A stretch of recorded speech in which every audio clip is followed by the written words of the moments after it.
I don't give a shit anymore. I tried this golf club in front of a mirror. I broke the mirror.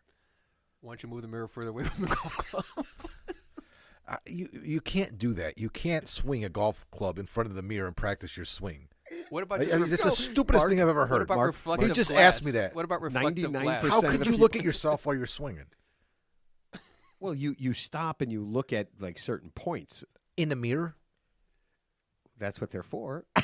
What about a window? Does that make any sense to you? What about a window with your reflection? Yeah, I where think you can keep a safe distance, Hold like on. your garage window. Yeah, are you kidding me? I honestly believe that people practice all sorts of things in the mirror that like full things that they stop halfway through just to see if they're in the right place. They do that thing, right? Yeah. And then they go, "Oh, okay. Yeah, that's it. That's it." Like take the one over his bed. Now, see, I mean, just hypothetically, if he had one over his bed. Oh, he's swinging his pitching wedge up there again? Yep. Yeah, I was just gonna say, like, Is it the one Ted used? Matt, your wrist, I'm worried about your wrist hinge because it looks a little bowed. Can you stop right there? Okay, perfect. All right, you've done everything correct. There's nothing else you need to do. Yeah, now you're a professional golfist. All right, holy crap! So I found out so many things today. Here's three. Wait, you learned something? Yeah, three things I did not know. Well, three things I found out today. Toby Keith died today. Yeah, that was big news. He was only 62. Yeah, Well, he was diagnosed with like stage 4 stomach cancer Yeah. 2 years ago, I think. I didn't know it was stage 4. I know it was stomach cancer. Well, right I'm sorry, I shouldn't say stage 4. You're right, Ted. They just said stomach cancer, Yeah. but they made it sound like it was 3.5? manageable. Because I remember that when they interviewed him when he first got it, he didn't make it sound. I mean, it was bad, but they didn't make it sound like it was like fatal at the time, and it was treatable. So that's why it was kind of surprising that he passed. But like I said, I'm not tracking the guy, so Yeah, I had no idea. What do I know? Yeah, I had no idea he was sick. I just found out Kenny Rogers is dead. Didn't know Wait, that. he's been dead for I like did a long not know. time. I forgot. I guess. What about George Burns? He's been dead for. Oh my God! Fourth. He's been dead since 1989. And then I found out Tucker Carlson is going to Dude, Russia. this is a really bummer of a show right now. I found Biden was talking to Macron, the French president, who died 30 years ago, but he just talked to him the other day somehow. No, he was talking about that in the past. No, but I did not know that. I did not know any of those things were happening. Yeah. Yeah. And now And here you are. and now I hope they all go bad. Yeah, I can't wait for Tucker Carlson to be held captive. Yeah, what if they hold him like they did with Brittany Griner? They sent him to the gulag. That would be pretty big leverage. I mean, what can they get in return for Tucker Carlson? Nothing. Zero. Okay, so- You know what he's I'd give you back Brittany Griner. You know what Griner. they're playing him right now.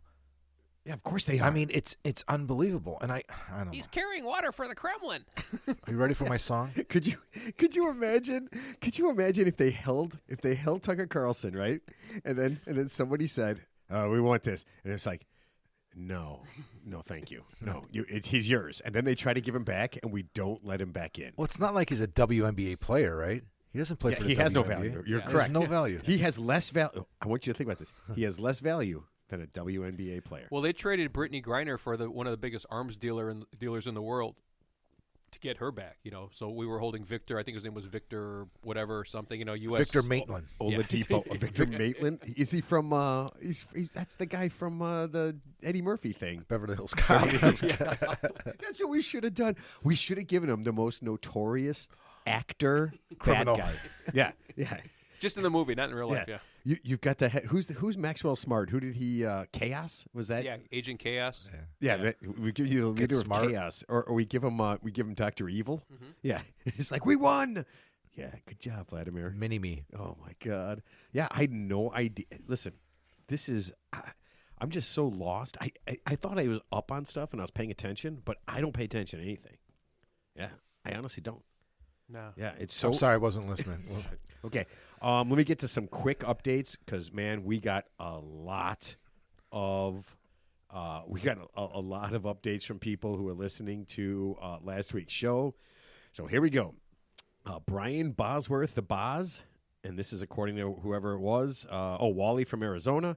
Boz at this present time is 6'2", 240 pounds, not 180 pounds. I know he was. I said he was like 250. Yeah. He's not. What did Ted? What did you say? He weighed 140 pounds. 80 No, pounds. I say like 185.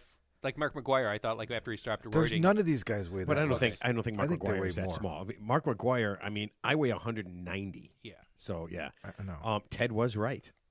Joe Klein did play on one of the Bulls I know. I was championship teams. I was going to bring that up. I knew that. After we left, I was in the car, and I'm like, you know what? He did play on the Bulls for 1 year. 1 year. Yeah, Okay. I know he did. Yeah. This is Good job, Ted. This is Harris from Chicago sent us this. He was on the 97-98 squad, and he averaged, are you ready? 2 points a game. So Michael Jordan was absolutely right. Joe Klein had nothing to cry about. Michael Jordan, between Joe Klein and Michael Jordan, they averaged 34 points a game. Yep. And he got 2, and Michael got 32. We have a Bible expert, Barbara from Windsor, Ontario. All right, here we go. Bibles are currently found in 75% of hotels in North America. 75%. 75% of hotels in America still have a Bible. Ted was right again. He's always right. I mean, Yeah. it's just common knowledge. You just go to a hotel and you just open up the drawer and there's the Gideon Bible right there. You know what? I try to touch as little as possible in a hotel just because I know I'm touching lots of people's dicks. Yeah, Well, actually, I know I am. I just read this tip recently from a hotel expert, and they said, Oh, no. and here's an interesting tip. I never heard this. They said, when you first go into a room, because there might be bed bugs, always put your luggage in the bathtub. Don't put it on the bed, because bed bugs are hitchhikers. They'll stick to your luggage. Shower your luggage? Yeah, just keep it, don't put your luggage on the bed. But ultimately, you're going to be in the bed and your clothes are going to go back in the luggage. That's fucking stupid. They said initially before you there's a way to check for bed bugs supposedly. So before you put your luggage on the bed, put it in contact with the bed, put it in the bathtub, or you can just sleep in the bathtub. You can just do that. That's what I do. Pretend there's a tornado coming. Just sleep in the bathtub. How could you possibly check your own room for bed bugs? How would you even know to do that? Well, obviously part of the tip was how to check your room for bed bugs, which I forgot that part. It probably involves very special tiny instruments and a very powerful electron microscope. But you remembered to put your luggage in the bathtub. Initially. I think there's an app. There's an app for that. Bed bug To app. put your luggage in the bathtub? To look for bed bugs. Yeah. What? How could you app that? I don't know. I don't believe in it. I feel like you say there's an app for everything all the time. Let's finish Barbara's thing. There's 3. We mentioned this. She got it. She has about 3,000 versions of the Bible in over 2,000 different languages. Yeah, I know it's the most. I did not know there were 2,000 interpreted languages. book of all time. There are 2,000 languages. Here's the funniest part. I know one. There are at least 2,000 languages on the planet. One, there's more. I understand Does that mean but I know one. Think about all the people that know multiple languages out of 2,000. I know one language. Does that mean there's 2,000 gods? Or just one God who speaks 2,000 different languages? It's one God who speaks 2,000 different languages and 2,000 gods that speak one language. So that's the weird part about it. Let's see. From somebody called Rock, not The Rock, but Rock. He's from Birmingham, Alabama, and he said that Kool-Aid McKinstry's actual first name is GaQuincy. Okay. Not Kool-Aid. That's a nickname. Okay. Kool-Aid grew up in Birmingham, and he said was cool. stud football and basketball player in that town. Cool. And he was also the high school player of the year in Alabama. Good for him. I did not get the year. I think it was 2019. Yeah. And Angeli said that Snapchat is still a thing. There are almost 500 million people that use Snapchat every day. So wow. I'm completely out of touch with the world. Yeah, I mean, all the teenagers are using it around here. Yeah, what's Instagram? Here. So it's Instagram, Snapchat, Facebook? That's the big one. Nobody's on Facebook anymore. Ted, No, Facebook is dead. God, are you a dork? You don't know anything. You're not cool at all, Ted. So you guys ever heard the term pig butchering? No, what's pig butchering? Okay, that's a dating scam term. So I guess some guy who, and I guess they about thousands of people in the U.S. have fallen for this, even though it seems like common sense that you wouldn't. But I guess you get online, somebody texts you. They're always like a beautiful Asian woman who lives in New York, and they send there's like a stock photo on the internet of some hot Asian woman from like Malaysia. This guy who was a retired claims adjuster in Mississippi, who's like 62, who should know better, ended up sending this person, who obviously wasn't a woman, $500,000, liquidated his 401k, sold his home to send this person, who was supposedly a millionaire, $500,000 to invest in crypto. And he was actually going to get a loan to send more before the FBI stepped in and intervened and said, hey, this is obviously a scam. So obviously most of his money is gone because he wired it to God knows who overseas. So yeah, so the term pig butchering means they're fattening up the hogs before they take you to slaughter. The scammer, it's like a long con. It's not like they spend days or weeks and weeks or months and months, fattening you up. before they take you to slaughter. So pig butchering, folks. Yeah, don't fall for that shit. So it's different than catfishing. Oh, it's worse than catfishing. Catfishing is, I mean, it might hurt you emotionally, but this actually costs you, if you fall for it, it can cost you your life savings. $500,000. Yeah, So- or your life savings, yeah. Do you think it's somebody in the criminal justice system like the FBI that's coming up with these nicknames for these types of scams? I would assume I so, know. yeah. I would assume so. I know. It 'cause has to sounds be, right? ridiculous, Yeah, right? yeah, because catfishing, like that Manteo got catfished. So it was just basically someone who's pretending to be an attractive woman who's not, who's just kind of stringing them along. But it doesn't seem like any money exchange stand. It's just more like an emotional connection, which is bad. But this is actually worse because this is actually causing real physical damage. So this guy, Ted, when you hurt someone's heart, you can't get that back. Money you can get back. I can get $500,000. What about if it was $500,000? I could just get a new heart. Yeah, but when you hurt someone's heart, you really hurt them. Yeah, you really injure their heart, man. That's it. Come on, I think you're downplaying how important, how devastating catfishing can be, and how useless money is. Yeah, you're right. Yeah, my bad. Yeah, What was I thinking? you know what? I wish there was a common sense. I wish you could just send people to common sense school, right? I wish we could have a YouTube channel. I could just have some PSAs out there, just because it's funny. Ted, Like the whole world is talking about it. I mean, people still fall for it, so the whole world is talking about the it. FBI said about 49,000 people in the U.S. fell for it to varying degrees. And then here's the other one. Another one has happened to me where someone will text you on your phone and say, "Hey, Joe," and then you'll say, I'm not Joe," and then they'll say, "Oh, sorry, wrong number," and then you'll say, "Yeah, no, whatever," and then you'll stop, and then they'll say, "Oh, by the way, you seem friendly. I'm Anna. What's your name?" And that's how they kind of, and that's kind of the start of the pig butchering thing. Yeah, that's a new one.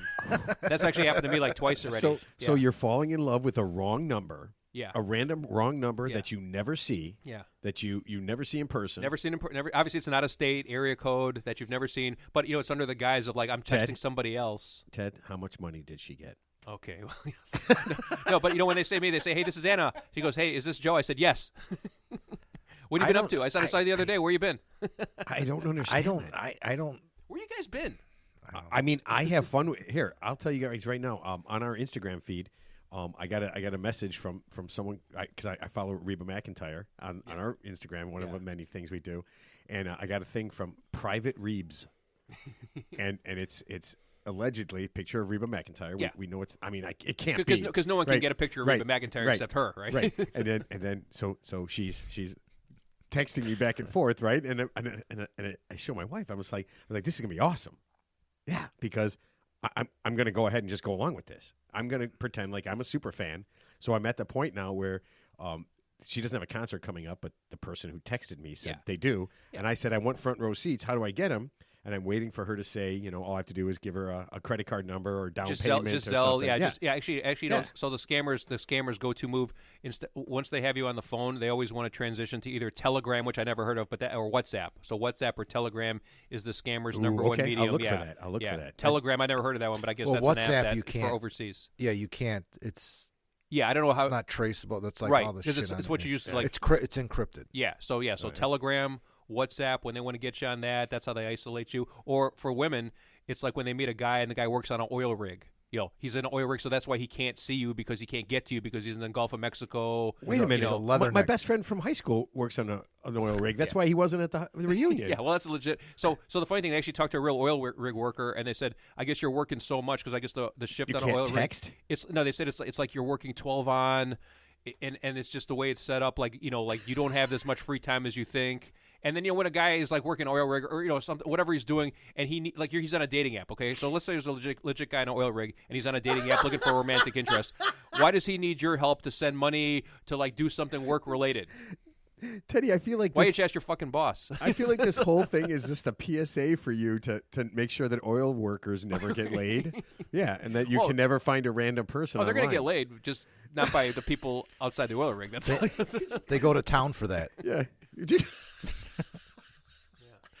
Which was that Poseidon? No, what's Atlantis. The, what's They go Atlantis? to Atlantis yeah, for that. yeah. Just hanging out with the guys. Yeah. God, could you imagine if you were a woman working on an oil rig?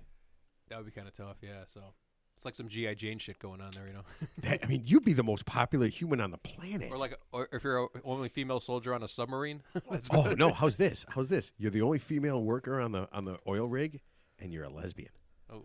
Oh, would that be great? The Leatherneck. poor guy. Oh, those poor guys would be losing their minds. Oh my God. Oh, on a sad note, I actually read That's this. pretty sad, Ted. If there was only one woman on your oil rig and she was gay, yeah, that would be really sad. I don't think you can get sadder than that. So on a sad note, Alpine Valley, Elkhorn, Wisconsin. I guess there was a shooting at the local bar there. I guess 2 people got killed. The bartender lady and like her new husband got killed. So that was Are Elkhorn. they canceling our golf trip? No, Then Not give in us a shit. Alpine Valley. no. Well, Elkhorn is the town right know. next That to little Alpine town. Valley. We were Oh, at that bar. A Yeah. bar. Oh, okay. Yeah, I whatever think, that bar I think is. there's only 2 bars. Yeah, so it's probably one of those. Whatever It's one of the 2 that we whatever went the to. name is. Yeah. So, Yeah, remember we couldn't. The hotel didn't have the Hawks game. Okay. I've We never couldn't said watch Hawks I've never been to playoffs. Elkhorn, but how far is it? Like a 10-minute drive? No, it's not even. It's like 5 minutes. Okay, it's gotcha. down one road. Yeah. Yeah, but you're. That's the beautiful thing. There's no lights. There's no nothing, and you're super drunk. Yeah, and then you're super drunk when you're going there. Just think about how drunk you are when you come back. But it is just one straight road. Yeah. And I think you have to cross one busy street. Yeah. That's it. Well, I think Yeah, now, I've been there. now there's gonna be like 10 speed traps. There's gonna be 10 cops there since you just give it all Yeah, away. because we are very popular. I think we're the #1 podcast in the entire town of Elkhorn. Yeah. Yeah, all 7 people listen. Yep, it's real. That's real. All right, let's get this thing rolling here. Hey, everybody, my name is Matt, and this is the Real 3 Idiots podcast. With me, as always, are the 2 guys who are going to get their asses kicked at golf on Thursday. Mark and Ted. Say hello, boys. At golf, he said. At You're going to golf. get your butts kicked at golf. At the golf course as I kick your ass. Oh. How do you want me to say it? Wow. Is there a way you want me to say it? No. Yeah. Okay.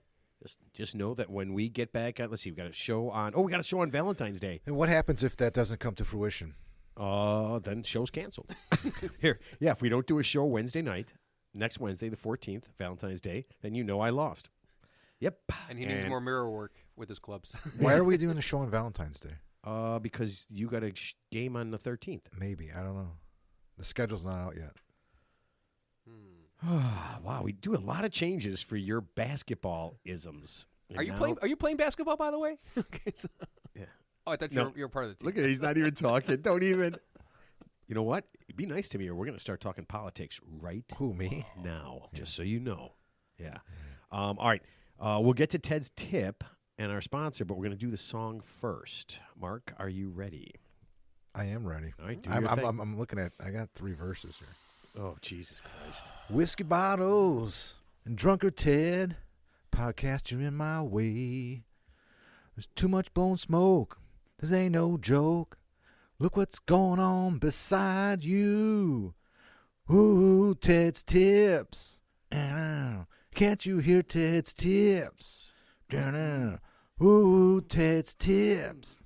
The tip of death's around you, Teddy. I have another verse, but I'm going to spare you. Is that the song? What's that smell? Or Praise? who's that? Yeah, yeah. little Leonard Skinner. Yeah, Leonard there. Skinner. Yeah, I That recognize smell. What is that? That's not a song about a fart, right? that. Probably not. No, it's about drugs. Oh, Drug use. Drugs, farts, all the same okay. thing. All right, let's see. Ted's tip is brought to you by the country of Bermuda. They are pleased to announce that as of 2022, less than 1/3 of their women now have some form of sexually transmitted disease, and the chances of you being murdered while visiting their tropical paradise hasn't gone up much recently. Come to Bermuda. It's way better than a few other places. Oh, man, have you guys ever been? What? Have you guys ever been in Bermuda? just the triangle part. I did. Janice Actually, no, it's a quadrilateral after all. Janice booked a trip there for me. oh. Is to that, the- is that after she upped your life insurance Mark limits? Janice. Who's she? not Mark she. Janice. Marty Oh, Janice. Marty Janice. After he upped your Mark Janice. Mark. Oh, Mark. yeah. Oh, our Okay. travel agent guy? Mark. my God. Oh, damn it. I was going to say that Ted had no chance to know that Janice was our travel agent guy. Yeah, I remember that guy. Boy, I'm glad I didn't say that. I would look stupid right now. All right, Teddy, here is your tip, sir. Dear Ted, we need your help. My husband and I have 2 kids, ages 4 and 7. I thought you might want some details so you don't have to assume. My 2 sisters and their families have 5 and 7 children. I won't list all of their ages, but they are between 2 and 23. We decided that we couldn't buy Christmas gifts for all those kids. We just don't have the money for it. So we asked that everyone just get gifts for their own kids, and they can open them when we celebrate together on Christmas Eve. Plus, it was tough for our parents to buy presents for 14 grandkids. My oldest sister's husband made a huge stink about it at the celebration and said that the reason their kids didn't get the presents they should have was because my husband and I were too cheap to buy presents. We let it go, but we are going out of town with them in March, and we have to talk this through. My husband is pretty upset. How can we bring this up without it getting ugly? I love The Edge of 17. Keep finding great movies.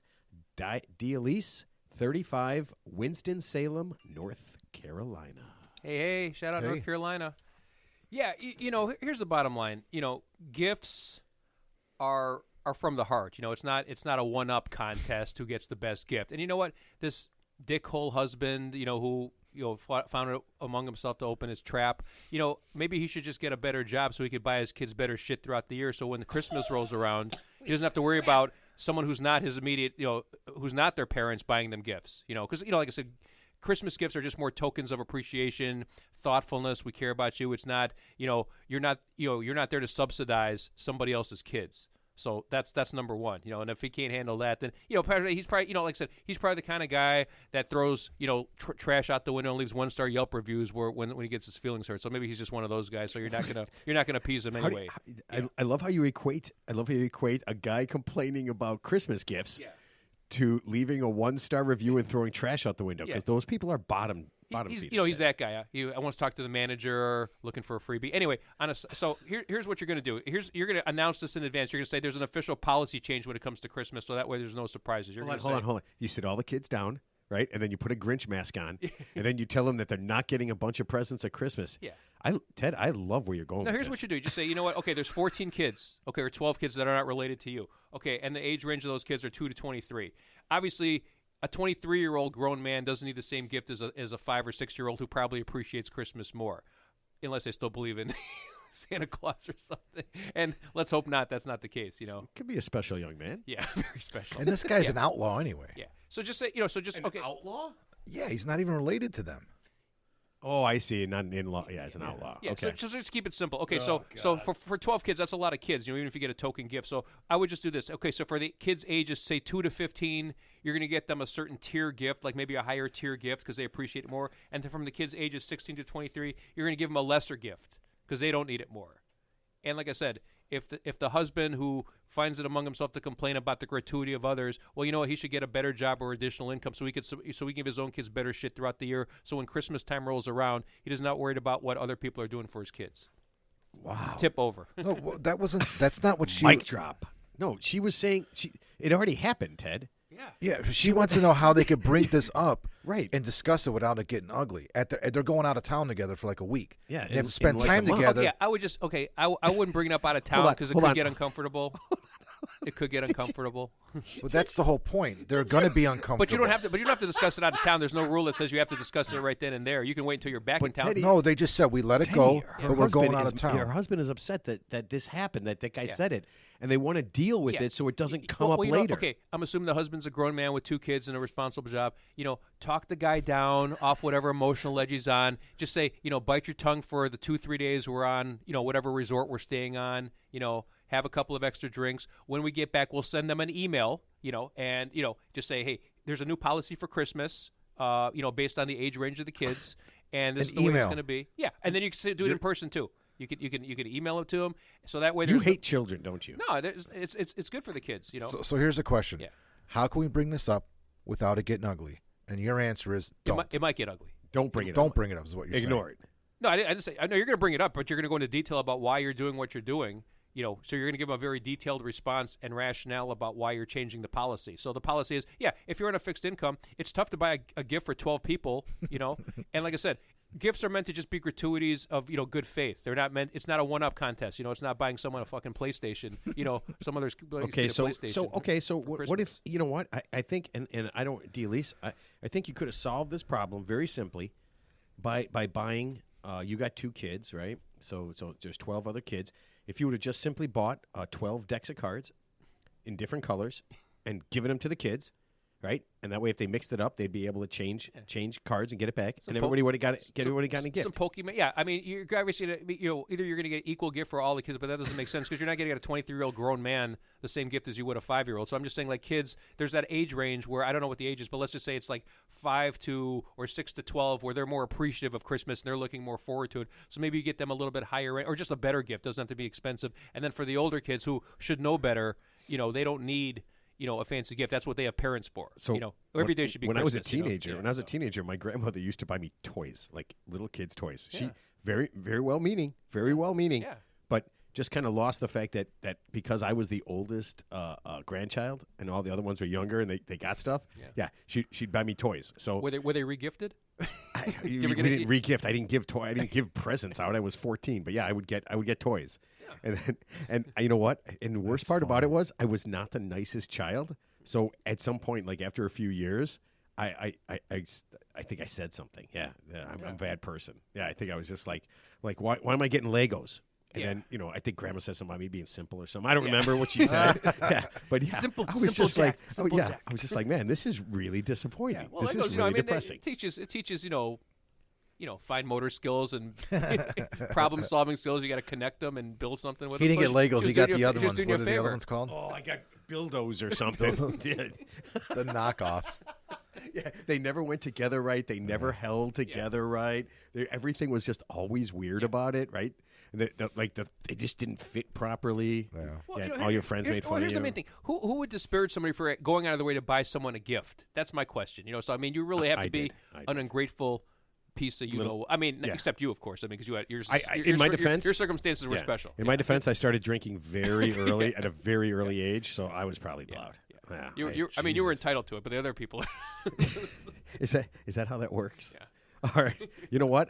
I'm always excited to hear what our guests, because this is awesome because Carol got to hear this, and I'm always excited to see or hear what our guests say about your horrendous tips. Because I still say your tips are the worst tips on the planet. So we'll see what she has to say. Let me go ahead and introduce her, and then we'll ask her if that was a good plan. Our guest this week is Carol Cowan. She is an author. Okay, she has degrees in social work, psychology. See, she is a certified personal trainer, yoga instructor, and she is here to help us understand how breathing the right way is going to help us live better lives. Carol, welcome to the show. Welcome. Oh, and she, you know what? Thank you. Hey. Thank you so much for having me. This should be an exciting evening, I think. Oh, yeah. I'm super excited. Carol, do you have a big family or a small family? I have a small family, but what I really like about the strategy that you, is it Ted or is it Mark? Ted. We're interchangeable. It doesn't matter. No, they're not. We're like Sure. one entity. Ted, I'm really big on looking at life through a scale or a spectrum, not black or white. Like, do I buy 12 presents or not buy 12 presents? What I really like is that you're like, there's a spectrum, there's a range. Maybe we spend more on the little kids who are still super enthusiastic and believe in Santa and it's still magical. And you're right, they're 18. Maybe they have their own job. Maybe they're 20 and they've got their own income. They can buy their PlayStation or whatever they want. So what I like about that answer is that it wasn't black and white. It was on a scale or a spectrum. And a lot of people don't think that way. So Carol, it's all about titration. It's all about titration. Titration, yes, titrate and those setting gifts. boundaries with like what you can and can't do with Exactly. family members. I think it's great. Like, this is what I can do. This is what I can't do. This is what I can afford. And I think a lot of families have gotten creative, right? Like, let's draw numbers for each other, and let's stay within a healthy range of what we can afford. And yeah, as someone who didn't have a job for a long time, yeah, I can. Well, thank you, Carol. I appreciate that. Yeah, Ted. She also slyly mentioned that you're probably on the spectrum. I heard that. I heard that little piece right there. Yeah, I absolutely did.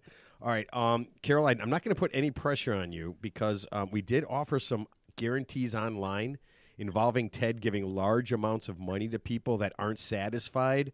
If when you're done with this breathing, we talk about breathing. So don't pressure on you, but Ted will be out quite a bit of money.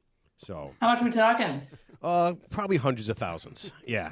Oh, well, Yeah. no pressure. No, No yeah, pressure. he made 500,000 off a guy in Alabama by pig. What is it? Pig sticking him? Pig butchering. Pig butchering him. Yeah. So he's No, we don't condone that. That's a cyber crime, Fair. dating scam. Just Yeah. trying to help some folks. all right. out So Carol, how long have you been helping people work through their problems?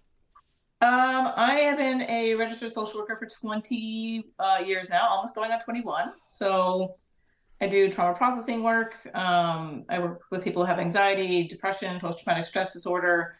But in addition to that, I have studied, yoga extensively for about 20 years as well. So I incorporate a lot of breath work and meditation in the work that I do with my clients. Yeah, I've seen some of your videos. Yeah, really. I mean, yeah, you have a very calming demeanor when you're doing your stuff. It's really kind of cool. All right, and I'll say this early on, but I'll repeat it. You are at carolcowan.ca. That's where people can find you, right? Yeah, it's a Canadian website. We're up here. Okay. Oh yeah, and you're up in. Are you in Windsor? I'm close to Niagara Falls, Ontario. I'm in St. Catharines, Ontario, but most people would recognize it's quite close to Niagara Falls. Okay. All right. Cool. All right. So let's get to breathing. All right. Yeah. There's actually a bunch of different ways to breathe to relax. Do you do like one style, or do you kind of have like different things that you do when you're talking about breathing? So there's different techniques that I would use with clients. A couple of my favorites that I would use include 4-7-8 breath, which I'll elaborate on. If you haven't done it before, haven't heard of it before, I like square breath as well. And I also like a lot of Andrew Huberman's work. I'm not sure if you follow Andrew Huberman, but he's got some great stuff. And he has something called the physiological sigh, which is sort of I'm not saying an exaggeration, but a focus on something we would naturally do anyway. Wow. So okay. So it's funny, when I started looking at this, I didn't realize that it was kind of a thing. All right. So are there some? Wait, hang on. Go back to the number breathing. How does that work? 4-7-8. Yeah. So 4-7-8 is one of my favorites because it really focuses on the fact that we can engage the relaxation response in the body, the parasympathetic nervous system, by exhaling longer than we inhale. So the 4 and the 8 aren't super important, but it's the fact that the exhale's longer than the inhale. So anytime we exhale longer than we inhale, we can slow our heart rate down. And that's what's actually most important when we're stressed, when we're anxious, when we're overwhelmed, when the mind is racing. It engages the parasympathetic nervous system, the relaxation response. So we inhale through the nose for a count of 4. We hold the breath in for a count of 7. And we exhale through the mouth for a count of 8. And when we exhale, it's kind of like you were blowing out birthday candles on a cake in terms of being able to control and lengthen the exhalation, which is actually really hard for most people. So, and that has if the 4 and the 8 is too long, you can do 2 and 4. If it's too easy, you could inhale for 8 and exhale for 16. So, and that's almost like a natural calming effect on the body. Is that what you're saying? Is that right? Correct. Okay. So, and we can research this, right? I mean, there has been studies and research done, and we can actually look at how it slows the heart rate back down. And we know that when people are stressed or anxious or having a panic attack, that they're typically breathing more than 12 breaths per minute. So 12 breaths per minute is an average for most people. This is assuming we're not obviously exercising in any way, shape, or form. But when we're short of breath or we're breathing short and shallow and high into the chest, it can lead to us feeling more anxious or the stress response, the sympathetic nervous system kicking on the body. Now, this is done as part of the autonomic nervous system. It happens automatically. We're not thinking about breathing typically, just like you don't think about digesting your food or you're making sure your heart's beating. It happens automatically. But what most people don't realize is that you can actually override that system, and you could change it at will if you'd like. Oh man, I got a question. Is there so for example, I have a hard time sleeping sometimes. What would you recommend, like a breathing tech? Is there a specific breathing technique for trying to go to sleep faster? Would that technique be good, or is there like a modification of that technique that you would recommend? That's a fantastic question. I'd have so many other questions first about your difficulty sleeping. Like, is it difficulty falling asleep? Is it difficulty with your mind racing because you wake up in the middle of the night? Do all of the above. Do all of the above. Right. Okay. And I'd have questions about your current lifestyle in terms of alcohol No comment. Okay, so Carol, exercise, healthy eating. Yes, What else am I dealing with here? Carol, Yes. I'll help because he won't answer. He's an extremely heavy drinker. Okay, he does zero exercising unless getting up from the seat and going to the bathroom at the bar and coming back is exercise. Okay. Yeah, his mind does race, but it's about nonsense, and it generally repeats over and over again.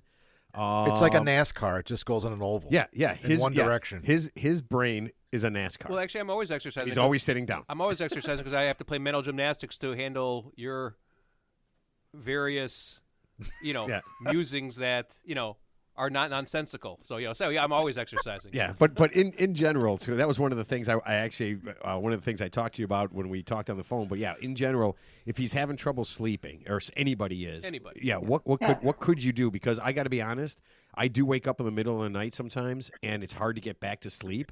And I feel like if I could just lay there and do something, it would help me get back to sleep. Yeah. And so what I like thank you for all the details. I'm going to preface this by saying the alcohol might have and the lack of exercise or healthy diet might be impeding factors. But setting those aside, what you might want to search is Andrew Huberman's physiological sigh. And so we actually do this naturally. Animals do this naturally. Kids do this naturally. People do this naturally when they're crying or they're sobbing. It's a double inhale and an exhale. Double inhale and exhale. So what we're doing is filling up the lungs to the utmost capacity as much as we can. And then there's an offloading of carbon dioxide that happens and a lowering of the heart rate that happens with the forceful exhalation. And if you have if you have kids or if you have pets at home, you'll watch them as they've been running around, they finally sit down or they're finished crying or whatever, they'll sigh. And then you see the body relax in response to that. And most people actually, if no one's ever taught you how to do that, you wouldn't know. You just have a drink to chill out and to relax, because that's probably what was modeled for you. And so this does take, a bit of redirection as he takes a sip. That's an option. It's great. Alcohol is, it's a depressant. It will slow the system down. It'll slow the mind down. But the problem with that is most people have anxiety once that wears off because it gets in a cyclical pattern, and you need more and more of it to have the same effect. Oh, that actually makes a lot of sense. Makes perfect sense. So how would you? So the double inhale, double exhale. Like, how would you do it for like 5 minutes, 7 minutes? Like, what's? Yeah, you would like 5 minutes max. You probably only need about 5 rounds of a big breath in, and then inhale again as much as you can, and then exhale. Oh, man, I know right now everyone listening who's going to be listening to this is literally going to be doing what I'm doing right now and thinking about nothing but how they're breathing. I'm not kidding you. That actually, when you do that makes me tired. Yeah. That actually, it does. I swear to God, That's the idea. Yeah, no, it's perfect. And you're right. We would never know that unless it was taught. It's great advice because, not everybody necessarily has, everyone has anxiety to some degree, but maybe not that the extent where, they need your services. So, yeah, but a lack of sleep is actually more common probably for the majority of us, obviously some worse than others. So I think that's great advice. And thank you for that. So, yeah. Well, let's talk a bit about brainwave states. Maybe if the sleep is where the issue, there's different ways to enter an alpha or theta brainwave state. So when you fall asleep at night, you fall from a beta brainwave into an alpha brainwave, down into theta, down into delta. And so there's charts, there's graphs and whatnot of this. If you want to know the brainwave states, it's a simple Google search. But if you're in a high beta brainwave and you can't get yourself out of there because you're too busy thinking and analyzing and worrying about what Matt's next question is going to be and what he wants to ramble on about, you can't get out of that state. You got to find a way to train yourself. So most people are conscious, not aware. Their mind is just wasting and wandering around. And then look at the clock and then they're like, damn, it's been 2 hours. I'm not asleep yet. So putting your attention first on your breath, 1, brings you back in the present moment. And then 2, there's different meditations that you can do that you can listen to free on YouTube. There's apps out there that'll guide you specifically from a beta to alpha to theta, which is a sleeping state. So theta is the slower brainwave. Delta is the slowest wave of sleep. If you can't get there naturally, then you can use different binaural beats. Meditation would be my recommendation, actually, to guide you into that. Oh Yeah, man, that's I great like that. that's great So advice so there. we've been using the last couple of years in my teaching, we've been doing a lot of SEL stuff, and that's emotional stuff, but with the kids. But we've also been doing breathing things where we do different things and like do like kind of like controlled concentration to bring them back, like when they come back from recess, or if they've had, if a situation arises where they're doing something. And I've noticed, and even in small groups now that I'm doing with, that if they're really out of control, you can really kind of bring them down with, close your eyes, take a few deep breaths, and it really helps them to kind of just bring their kind of mind back down. Do you see? How old are they? They're anywhere. I mean, all the way from like maybe 6 years old up to about 10 years old. I've been doing this with. Yeah. Yeah. The other one that's really, I would say easy, but pretty simple is square breath. So it's an inhale for a count of 4. Hold the breath in for a count of 4. Exhale for a count of 4. Hold the breath out for a count of 4. I'm watching Mark do this right now. Dude, I'm telling you, Come on, Mark, you can do it. You no, got this. I You got do. I this. do it. And I downloaded a couple apps a while ago. I don't have a hard time sleeping, but I really wanted to get into meditation, so I downloaded some apps a few years ago, and a lot of them have touched base on this type of breathing technique that you're talking about right now. And it can, I mean, it helps to wind you down. And then a lot of the meditation stuff that I was doing was focused on breathing, just concentrating on the breathing. And it's okay to let the mind wander and think about crazy things, but you're always going back to that breathing. Like you're picturing the air coming into your body and you're picturing the air coming out of your body. And it's not easy, but you do. It's like anything else. You have to practice it. And I never really took it to the next level, but I mean, that's something that I would think would take months, if not years, to become. Am I right or no? I mean, to meditate, to get into a true state of meditation where you're not bothered by anything for like 5 or 10 minutes. Yeah, I think it varies individually in terms of progress and progression and ease of moving into a meditative state. There's different places and retreats where you can actually have an EEG done, electroencephalograph. They put a cap on your head, and you can measure how long it actually takes you to move into a meditative state, which would be technically moving from beta to alpha to theta, and how long can you stay there and hover in that place. It takes a long time to develop the awareness of even moving into that space and then sustaining that. I'm probably thousands of hours in of meditation at this point, but I realize that's probably outside the norm. Yeah, but I mean, people have a lot of free time, right? I mean, we spend a lot of time looking at our phones and watching TV and stuff. Yeah. And if we took just 10, 15 minutes a day, I mean, it seems like it'd be easy. So, I mean, easier than all that stuff. So let me do this one, because I was thinking about this.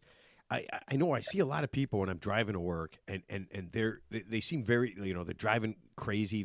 They seem super stressed, and I'm assuming when they get to work, they bring that stress. Do you ever deal with do people ever ask you like, hey, listen, my job's a little stressful. Is there something I can do? I park my car in the parking lot. I've got 5 minutes or 2 minutes. Is there some sort of thing I can do to kind of de-stress myself and get ready to walk into work so that, they kind of have a different mindset? Is that something that people want? I have so many tools for that, Matt. Where do I start? How much time do I have? You have 9 hours. Yeah, it literally, the computer. My next workshop is 16 hours. So. But yeah, is there something quick they can do? I mean, in addition to the breath work that we've covered, I love doing something called EFT, Emotional Freedom Technique. There's free videos on my website, carolcowan.ca. You can go check it out. It literally takes less than 5 minutes. It's based in Chinese medicine. It's based in acupuncture, acupressure, which most of us have heard of. But instead of using an acupuncture needle to stimulate that energy meridian line, we just use 2 fingers to tap on the 14 acupuncture points that are closest to the surface of the skin. And there's some bilateral eye movements in the middle, and then we do the 14 tapping points again. And so we've done some research on EFT, and Dawson Church has done some excellent research on this, We can reduce the cortisol levels in the body by about 25% within an hour of tapping, 24, I think, to be more accurate, if you want to look at the research on that. Cortisol, of course, is the stress hormone in the body. So if cortisol is high, we're also going to have trouble falling asleep or staying asleep. So you can actually, go and get your cortisol levels measured if you really wanted to, but finding different ways like breathwork, meditation, EFT tapping to reduce cortisol levels. It also reduces activity in two parts of the brain called the hippocampus and the amygdala. The amygdala, its job is sort of the alert system in the brain. If you're in trouble, you hear a noise, it's your amygdala that's going to perk up. Hippocampus is the part of the brain that records emotion related to memory. So a lot of times we'll have clients go back and think of something that's upsetting for them in terms of a memory, and then we tap the acupressure points to feel calm. Think of the memory that's upsetting, tap to feel calm. Think of the memory that's upsetting, tap to feel calm. So the next time you think of the memory, we re-record the emotion as calm instead of upsetting. Yeah, no, I actually saw I saw you doing that in a video with one of your patients. I actually saw that. That was really cool. So I was wondering exactly what it was because I kind of watched a lot of different things. But okay, so that's how it works. So that's the emotional freedom technique. What you just described. Correct. Okay. And that's what you've got a workshop coming up, a 2-day workshop coming up at the end of February, right? February 23rd and 24th. Yeah. And you can be there in Canada, or you can do it online, and that's part of kind of what you're doing, and that deals with and see if I get this right. That deals with kind of like negative or bad things that have happened, kind of dealing with being able to deal with that. Is that what that's about? I mean, there's different levels of it. Like we talked about things being on a scale or a spectrum. Some people use EFT tapping to just deal with a stressful day, or I've had a stressful drive to work and I want to do a round of EFT tapping before I go in to the office, or I want to do a round of tapping because I just had to deal with that coworker. Some clients come to me because they want to rewire their emotional response to a traumatic memory that they've had, or they realize they're stuck in a belief system, or a bad memory keeps coming up for them and they can't move past it. And most people say, "Oh, just get over it," or have a drink. Cheers. It's all gonna be fine. Don't worry about it. But if it keeps, interrupting your life or coming to the surface, EFT can be a really helpful tool to actually rewire your emotional response to that memory. So there's deeper layers of work that you can do with it, but you can go on YouTube, you can search emotional freedom technique. I was trained by the founder, Gary Craig, 15 years ago. We've been doing it for a long time. But it's one of the tools that I use in my practice, in addition to breath work and other things. All right, so say you're in charge of a big company and you've got a person who's doing this, and you're not necessarily going to teach them, but and we had one of our guests, Henrik. Remember, he talked about like if you do something, other people do it. Like when they imitate you, they imitate what you're doing. Could you use that technique where you're doing that kind of to yourself in a certain way, and they would see that and kind of mimic it? Would that be something that you can kind of use to help calm somebody down? That kind of thing. Would that be something that would work? Like if I'm with somebody else who's upset, and then I would do the round of tapping because I think what you're speaking about is what we would call co-regulation, right? So if your child's having a meltdown, having a tantrum, we as parents often, I don't know how many of you are parents over there, we as parents sometimes get dysregulated, right? We just, we get overwhelmed. We just want them to stop. We don't know how to deal with it. So sometimes I recommend for parents to do a round of tapping on themselves. And when you're calm and your energy system is calm, the child will co-regulate with that. So the trick is actually to stay calm and grounded yourself as a parent. Would it work with coworkers? Sure. Would it work with an intimate partner relationship? I'm pretty sure it would. Because we know that we trigger each other, right? We've got these unconscious patterns that we often engage in with the closest people in our lives. So it's kind of like someone's got to be the adult in the room.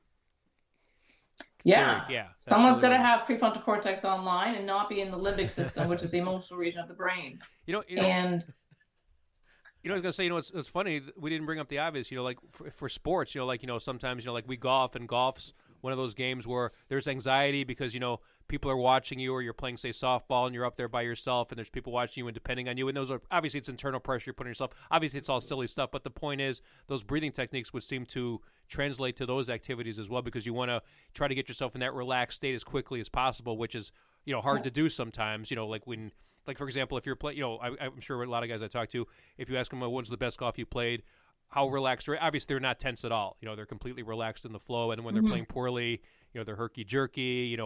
Who's watching me? I'm working on my technique. Yeah, so it sounds like those breathing techniques are actually great for sports as well. I would have Yeah, said. because you can't be in a flow state, right? When you're stressed or when you're over analyzing your swing. I've golfed just a tiny bit. I'm not professional by any stretch of the imagination, but you can feel the difference between when you're relaxed and the club swings with ease, right? So what I like about these techniques is that once you learn how to do them, they're free of charge. They're available to you 24/7. You don't have to call anybody for it. You don't got to run to the liquor store for it. You can just literally be standing at the tee, ready to tee off, and do a physiological side. You could be waiting, to do the next round and do a round of tapping in the golf cart. You know what I mean? It's as much as I love teaching and facilitating the workshops, I at the same time working myself out of a job, because once somebody knows how to do it, they can do it themselves. Sure. So. Yeah, but I mean, people have to know how to do it, right? I mean, and I'm guessing just based on this, it seems pretty cool, and the sports aspect is the thing I wanted to kind of get into with. I was looking online, and there's a lot of talk about how good the breathing and everything can enhance motor coordination, obviously regulate emotions, increase focus and concentration. So is there specific, because you obviously are into yoga, I'm sure you probably play other sports. Are there things that you do personally that kind of get you into that place? Or if you're playing a sport of any kind, where if something bad is going on, where you kind of can bring it back by using these different techniques? So I don't play sports. I'm actually really into ballroom and Latin dancing. I've been doing that for a number of years, and I had the privilege of dancing with Derek Huff from Dancing with the Stars back in October. There you go, congrats. And I was actually really nervous, right? Yeah, of course. He's a very well respected ballroom dancer in the world, and he was actually at Casino Rama up here in Ontario. I was so nervous, but yeah, so I'm sitting, obviously finding a way to calm myself, regulate myself. The other technique I really like is 5, 4, 3, 2, 1. It's a really good grounding technique. And so when we access the subcortical regions of the brain in terms of the sensory experiences that we have as humans, you can calm the system down and really be present in the moment. I can see the eyebrow there. Matt, you're struggling with this one. No. I'm trying. I'm literally. I want to be better at what I'm doing with the sports stuff. So I kind of want to be able to do this, like for when things kind of go off the rails, and I want to be able to fix it. Yeah. So if you're stuck in your head, right? We're overanalyzing, we're thinking, we're stuck in our mind, and it's racing. We choose to focus on what we see, hear, smell, taste, touch in the moment.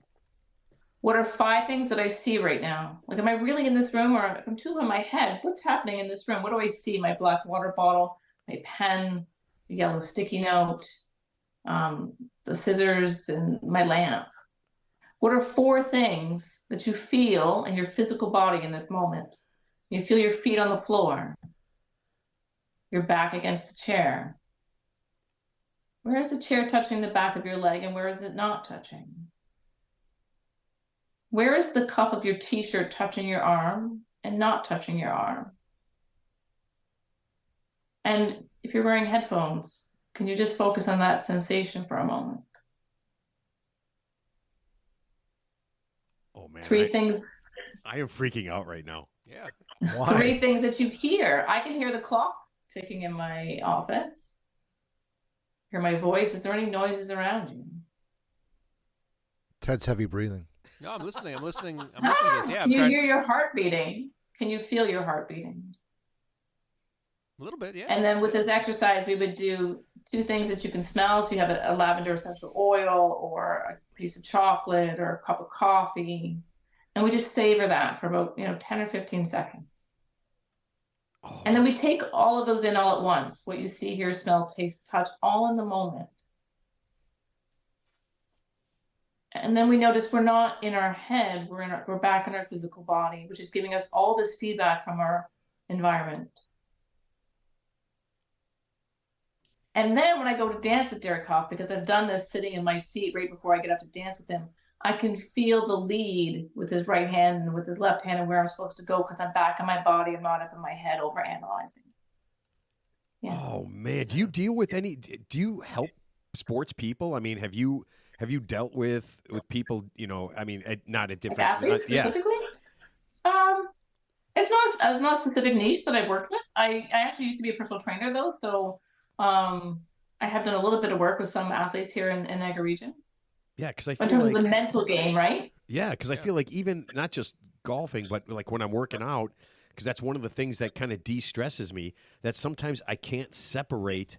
Like I like to go in there and it's I have my headphones on and it's my own private time, right? So that I'm kind of in my own little space. But sometimes I can't appreciate or I can't get into that space where I'm just doing my thing and I'm too caught up with everything else. And that seems like the perfect thing to take. Like what is that, like a minute, 2 minutes? A minute. It's 2 minutes. Yeah. There's a video on my website of me doing it. I think it's closer to 7 minutes, but I've really kind of extended it and explained a little bit about it. But what's beautiful about that is once you know how to do that, it's like carving a path, right? So now it's like up here in Canada, I use this analogy. It snows a lot. So I take the shovel and I carve a path from my front door to my car. And every time I carve that path, it gets faster and easier to walk that path. If you strengthen the neural pathway of how to go from, thinking and overanalyzing back into physical body, because you practice 5, 4, 3, 2, 1 every day, it gets faster and easier. It doesn't take you 7 minutes. It takes you 2 minutes. It's like you get better at anything that you practice. Your bicep gets stronger when you lift. Your golf swing gets better the more you golf. The more you practice these tools and techniques, the easier and faster it is to regulate yourself. Oh, you know what? And you had me right up until getting better at golf. Ted is getting worse and worse at golf. So you know what? Ted, I'm going to do this more frequently. I want you to do it less frequently. So I'm an outlier is what you're saying. Yeah, Okay, yeah, that's exactly. I think what the term you is get in the zone, right? You're trying to get in the zone, whether it's working Yeah. out. Yeah. How do you get into peak state? How do you get into flow? Right. And if you don't know how to get there, you get there by, I'll say, accident. I mean, I've been a long distance runner and I've had those meditative experiences. Maybe a flow state and a bit of basketball, but you can't try to get into flow. We know what happens when we do that. It's like an allowing. It's a meditative state, actually. You're slipping into alpha. Yeah. Actually, gamma for some people if it's peak performance. But. See, and I feel like the sports aspect part of that is you try to get yourself into the zone, but if you don't actually do anything, if you just say to yourself, "Get into the zone," it's as meaningful as saying, "I'm gonna bench press 10,000 pounds." You're just saying it. There's no actual Right. effect. There's no cause and effect that's going on with that. It's like telling a woman, just relax. Yeah. Is that correct? Yeah. Just calm down. Isn't that crazy? How many Does that work? Yeah, think about how many times you've said that. Whoever, to somebody, right? when you tell someone to calm Does down, that work? It doesn't yeah, work. yeah. When's the last time someone actually calmed down when you told them to calm? Like, hey, calm down. That actually gets them more agitated, right? So- That does. You know what? And I'm thinking if you sat there and you did this, if you just mimicked but if you did some deep breathing, if you did the square box breathing, or if you did a 4-7-8 breathe right in front of them, I mean, you would have to say you would have to be calmer, right? You're watching somebody literally calm themselves down. How would that not put you in a different, or enrage you and cause you to go crazy? But it seems like it would absolutely, if you saw somebody doing that, you saw them, somebody you're arguing with, that you're adversarial, that it would make you relax. Well, when you tell somebody that you're being passive aggressive, though, I think it's like a defense sometimes. Like if you're in a heated discussion with somebody, and because this happens with my teenager, my 17-year-old specifically now, he'll say, I'll say to him, I'll tell him something, I'll ask him to do something, and then I'll ask him again, and then he'll say, stop yelling when you're not yelling. His thing is he wants you to yell.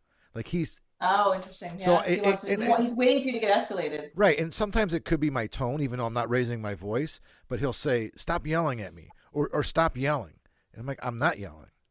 But you are yelling though. You no, do that. Well, no. Stop. You do that. When we're on the golf course, you do that. I'm like, hey man. I'm like, you hear yourself. He's like, I'm not mad. I'm telling you right now. And I was like, he's passionate. Yeah, he's passionate. There's a difference. Right? I'm misunderstood, Carol. I'm misunderstood. I don't know if that's but that seems like a great way to deal with a teenager. It really does. Where you're taking that time, because if you have to do all this breathing, you have to stop arguing, right? You can't yell. You can't accuse. You can't do all those things, and then they have nothing. Yeah. They have nothing to react on. Right.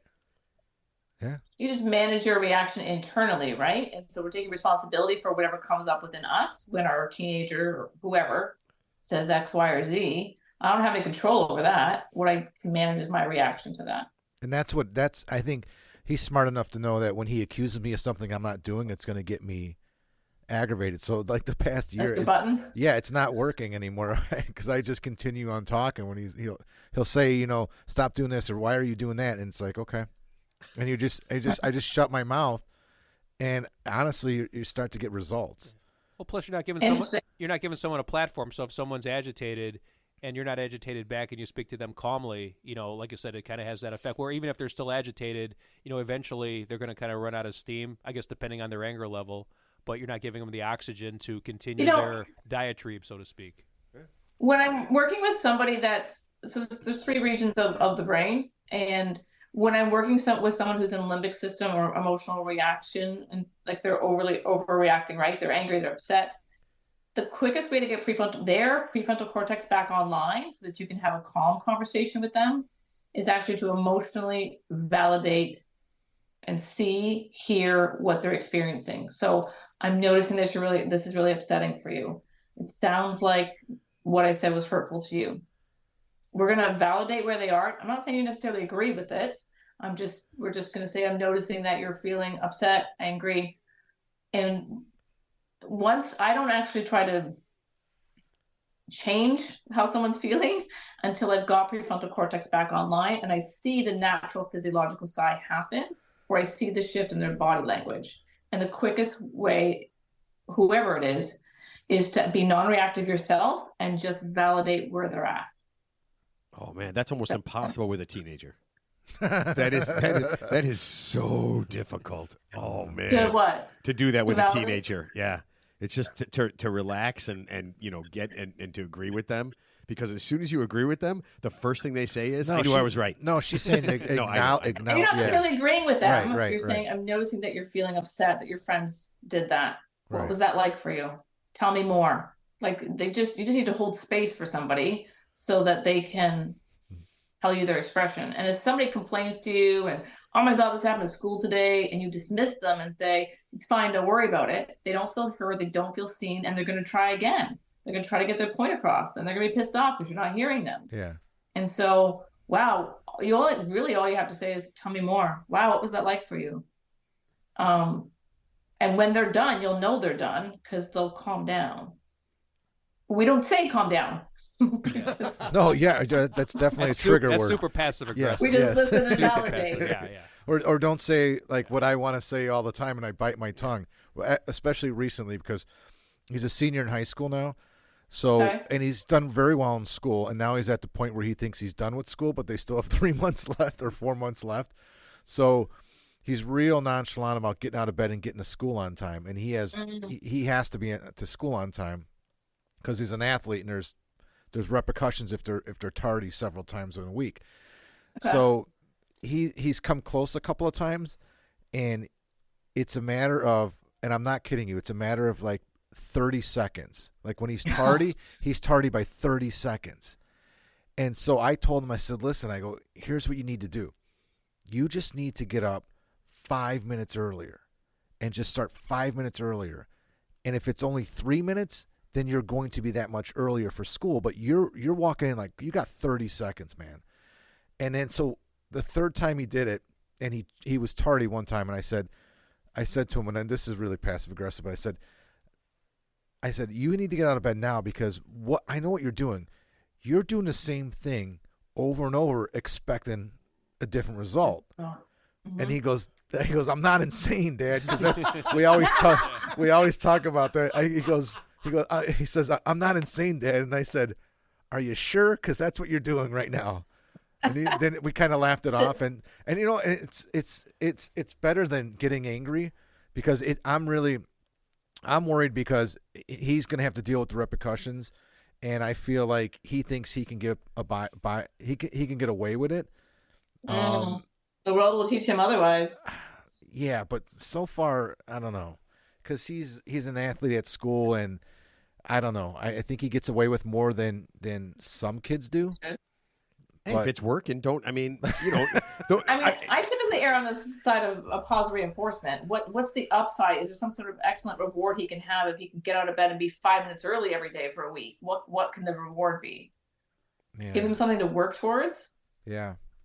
I mean, I will preface this by saying I have an 8-year-old. We should redo this interview in a decade because I'll probably have a completely different answer. For sure. Well, and Carol, here's the problem I have with that technique. I haven't quite got that far yet. So what you just said is what my wife had suggested and what I've thought about, and then I quickly vanished that thought because I'm thinking, why the hell should he be rewarded for doing something that he's supposed to do? I'm a big thing on that. I'm like, but yeah, go ahead. You just want to create the loop. You want to create the new habit, the new pattern. And once the pattern's set, you don't keep up the reward. Right. It's just a matter of firing a different track, because otherwise you're stuck in the same track. Okay, that makes sense. I never thought about it that way, but yeah. Okay, yes. You got to unhook the old pattern, but the only way to unhook a pattern is to rehook a new pattern. Right. And the best way to rehook a new pattern is a positive reinforcement. You can't just yell at the old pattern and say stop the old pattern, because you haven't given the brain a different option. That is so funny, because that was part of when I was teaching at the end, and I really fought that. I fought that exact same thing where it's like you have to give them a reward, and I'm like, you don't reward what you're supposed to do, right? You punish what you're not supposed to do, but now that makes perfect sense, because if you don't create a new pattern, if you don't create a new loop, then the old loop is going to stick around. There's nothing to... The brain will just take the path of least resistance, which is the neural pathway you've already created, and he keeps replaying that because you haven't carved a new neural pathway yet. So what I do with EFT all day, every day, is I unhook old patterns and then I rehook new patterns, particularly emotional patterns. So we want him, how do we get him to feel successful, being proud of being, you want him to feel proud for being there on time. Yeah. Find a way to facilitate that. There's different ways of doing that. I don't know. Call me in a couple of weeks, see what happens. Oh, man, that is so weird. I literally fought that for years. I feel like I feel like such an idiot. Is that why you're never Teacher of the Year? Yeah, oh man, well, there's a lot of reasons I wasn't Teacher of the Year, but yeah, that is so funny that I fought that. I wouldn't give positive reinforcements till the end of graduation. You just want to give positive reinforcement long enough, or random intermittent reinforcement is actually the best. You just want to give reinforcement long enough to set the pattern. And I guess that's how habits are formed, right? There's a trigger, and then you repeat. So there's a really good TED talk, Trigger Behavior Reward. Oh God, I forget the name of it off the top of my head. There's a great book. The Habit Loop by Charles Duhigg. That's it. Yep. That's a unbelievable. Oh my gosh, that's a great book. And actually, my 17-year-old read that book. We all read it in the house. And then oh my God, you've all read it. Yeah. What about Atomic Habits? That's the next newest one. What is it? Atomic Habits. Okay. Atomic Habits. Hold on, I'm writing this down right now. Also excellent information in there. The first one's, that first book's fantastic. Actually, I'm going to read that again. Yeah, it's that good. I mean, yeah. I'm a lunatic. I'll read 2 or 3 books at a time. I can't. I can't believe I watch TV, because I don't feel like I enjoy TV enough that I wouldn't rather just read a book or listen to a book all day long. So it's kind of weird like that. I got yelled at for reading yesterday. You were driving your car, dude. I told you were going to kill us all. You were doing 80 on the highway, and you were reading. All right, so Carol, let's make sure I got this right. You have an emotional freedom technique certification workshop on February 23rd and 24th. It's available in person and Zoom. Yeah. Okay. You can go to Carol Cowan, that's CarolCowan.ca to find that. Everything's on there. You'll find videos and stuff. That's where I was watching some of the videos you had on there and stuff. It's really, really interesting stuff. I love that. And you're going to be dealing with emotional freedom techniques. Are there still spots available?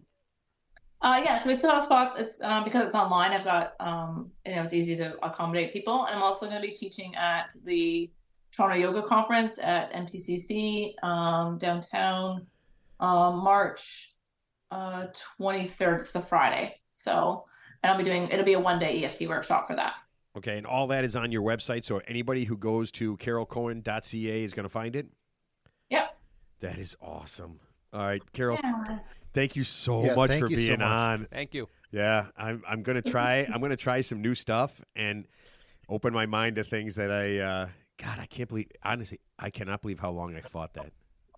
I feel like an idiot right now. I really honestly feel like an idiot. Are you going to give back your salary? let's not go to extreme. Let's not go to extreme lengths. Yeah, Carol, thank you so much for Thank being you, on. Carol. Yeah, Thank you. Thank you And, for your time. all Thank you right. for your open mind and your willingness to participate. That's great. Thank you. Awesome. Yeah, thanks for everything. All right, take care. Take care. Awesome. All right, bye-bye. Bye. Oh man, see, That was very I'm insightful. telling you, man, Yeah. I knew. That was great. That was great. I just feel like I think this would work for so many people on different levels. Yeah, I like I said, it seems like it's low barrier. It doesn't take a lot of training, or it's just literally it doesn't cost any money. You just sit in your private space and just Well, change I think if you want to be good at it, I think it's Yeah, gonna. I yeah, think it's of gonna course. cost you some dough. Yeah, A little bit. Now, I mean, Yeah. it's not going to cost you $10,000, but a few $100 to really learn the techniques and have somebody really explain it to you. But you can probably also find a lot of stuff on YouTube. I paid for that meditation app. I think it was a 30-day free trial. I can't remember the name of it. There's a bunch of them out there, but the one about breathing and just basic meditation, I don't have a hard time falling asleep most of the time, but I think that when I think back, I think that technique about breathing, it helps in sleep. Like what she said makes sense. Like, how would we ever know that unless somebody taught us, right? Right. Yeah. I feel like there's a lot of things like, I think like I said, I need to be more open-minded because I'm not lying to you. I fought the loop thing. I fought it. It didn't make sense. Well, you didn't even know there was a loop, right? You didn't. Like, Even, I didn't. The way habits are formed. Nobody articulated that. Nobody to you. articulated why it needed to be done, and then just in that little bit of time talking to Carol about reforming that loop makes perfect sense. But it was never brought up to me that way, right? It was just this thing. All right, we got to do this, and I'm just like, well, why? Because I said so. I mean, that was literally the reasoning for everything. Because I said so, and I'm just like, I'm not a moron. Well, that puts you on the defensive right there. Oh, Right? of course, yeah, exactly. And then you really don't want to do it because you just want to kind of stick it to them and say that I'm not going to do it. Yeah, you know what? I'm going to admit it right now. That was one of my motivations. Was stick it to the man. Was you said just do it because I said so, and I did. I feel. You know what? It's weird, man. That is a weird thing to admit, but I have to admit it. I did it. I could have been a better person. I could have been a better teacher. I could have been better at all that stuff. And I literally shitbagged myself. No. Oh man, that sucks. I hate the concept of that. But I like the sports part of this because as I was looking through this stuff, I could never do that on a golf course, by the way. I don't think I don't think that's the trick. I think the first trick is doing it before you get to the golf course, right? Like drive up, turn off your car, turn off the stuff, park in the back of the lot, and take 2 minutes to get yourself focused. Yeah. In whatever sport it is. If you've got a softball game that night, do that, right? And then it's just a little tiny piece of I know next inning I'm gonna bat, right? And it's gonna be a big thing. So we finish up, I walk off to the back of the dugout, or I walk out by the stands where nobody's at, and I take 30 seconds to just get myself focused, to do the breathing, to do that stuff. And then, hey, man, just walk up. At least you got a clear head and you're ready to go and you're not, amped up by the, hey, Ted, it's bases loaded and there's 2 outs and you got 2 strikes. And if you don't get a hit, we lose. It's funny, like, for the years I played softball, I've seen some big guys come up to the plate and you could tell they're so amped up and then they just hit it like this little dribbler, like right to the pitcher. And they could probably bench like 300 pounds and they just couldn't transfer that energy to the back because, like I said, they're just so tense. You could feel the tension in their. I mean, you just looking at somebody, you could see the their tension in their forearms and their shoulders. They're not loose at all. It was just inevitable that they were going to make an out or just even if it was going to be weak, it wasn't going to be that snap of the bat. You could just kind of see that in advance. Ted can actually feel it because he was the catcher. Yeah. So he would put his hands on their shoulders. Yeah. He would stand behind them. Ted, that would be great. Teddy's right behind the plate, and he's just got his hand. I can feel the tension. He's got his hand right on their leg, and he's like, "Oh, you're tight. You are very tense right now. I can feel this." On the other hand, I've seen some smaller guys who look like they had no business hit the ball a mile, but they looked like they're pretty relaxed up there, and maybe they were or not, but they looked relaxed. And when you're relaxed, you're going to have better. You have a better chance to have better results regardless of the sport you're in, right? Doesn't matter what the sport is, So yeah, and you know what? I feel like the work thing too.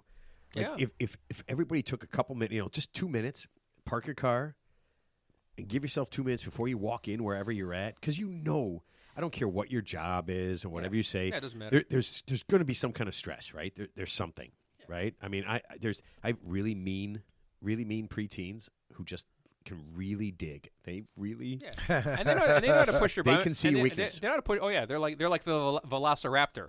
At the fence in Jurassic Park. They're looking for that weakness in the fence. Yes. Yeah. Yes. Yeah, and they don't give up until you're dead. Exactly. I like that analogy. That's like the guy that called me the other day. I told you guys that story, right? Yeah. Oh, the guy who called you, what? He called you like 9 times or 4 something? times in a row. So I'm underneath and then he claimed you're not helping him. I'm by myself, so I can't answer my phone if I'm involved in something, or I won't answer my phone. I should. I don't know. You send Or us else text constantly. I won't. Yeah, it's when I'm not doing anything. So if I'm not getting I can't stop to answer my phone, or else I wouldn't get any work done. So the phone rings. I hear it ringing, but I'm doing something. Then it rings again, and then a minute goes by and it rings again, and a minute goes by, it rings again. It rang like 4 times in 5 minutes. I'm like thinking about who the hell is calling me, and then I still didn't get to my phone, and then somebody walks in my shop like 30 minutes later, and it was that jackass calling me, wanting to know why I wasn't picking up my phone. Couldn't you? Honest to God, I was just like, I'm sorry, what? It's like, I've been calling you, and so I go over to my phone, and I look at my phone. I go, you called me 4 times in a row. He's like, yeah, I told you that. And I'm like, dude, I'm busy. I usually return phone calls when I have a minute, but you didn't even leave me a message, so I'm just not going to blindly call somebody back. Like then you get pig stuck. Wait, what is it? Pig butchered. Pig yeah, butchered. no. So I'm big on, listen, if you call me, if I don't know you and I don't know the number, I'm just not going to call you back unless you leave me a message. I'm really good at listening to messages and calling people Oh, yeah, because back. it's probably a spam call, right? Or whatever. I don't know what I'm getting into, but if you leave me a message, I'll call you back. Yeah. But there's about, I would say, a really good amount of people nowadays don't call you back anymore. What they'll end up doing is sending you a text message. Yeah. Which I'm kind of okay with, but don't expect me to respond properly or timely with a text message. Couldn't you just get some headphones? Bluetooth? I don't like I know a lot of guys that do what I do, and that's what they do. I can't do that. I don't want to do that. It's just my choice. Okay, here's what I would suggest. Leave me a message. I'll call you back. Here's what you're going to do. You're going to hire an executive secretary at $90,000 a year to promptly answer all phone calls, texts, and emails. Now, that's going to significantly cut into your profit margin, but are you available? Customers, yes. Yes. He's actually, pitching me. Actually, you know what? For less, I'll do that for half. Yeah. I'll do that for half. For $45,000. Not an issue for me. I will answer. I will answer the phone call. Right. Just leave me a message. I'll call you back. Or you could hire me for $45,000. Yeah, I'm actually fairly cheap. Yeah. Okay. Yeah, I'll answer your phone. Yeah, I'll do. In fact, I'll do a lot of things for $45,000. Well, honestly, but I need time off to golf. Yeah, I'm never going to work on the weekends. Yeah. But I'll work at night, but I'll be drunk. I have to tell you that right now. So you're a Teamster. I guess I would you say so, all right? That would be. Oh man, you're a union auto worker. Okay, gotcha. Oh man, well, no, Mark doesn't want to talk about politics today, so I can't do my thing I heard today, so I won't do it. Okay. I won't. Good. Yeah, Thank you. I absolutely won't do it. All right, so I want to leave this. I want to leave this like this. Do you guys believe in luck or bad luck? Do you guys believe in bad luck? You know what? Go ahead, Mark. I'm sorry. We talked about this before. Remember, Ted? I don't remember, but what I'm going to qualify it was there's I use the word randomness versus luck because I mean I understand there's like bad luck where things can happen sequentially where it's luck, but it's more like why do good things happen to bad people or bad things happen to good people who deserve whatever that means. I believe in the word randomness over luck, but yeah, luck randomness is. But I use the word random versus luck. So. This is funny that you're saying this because this is literally you did this like. Do you believe in life after love?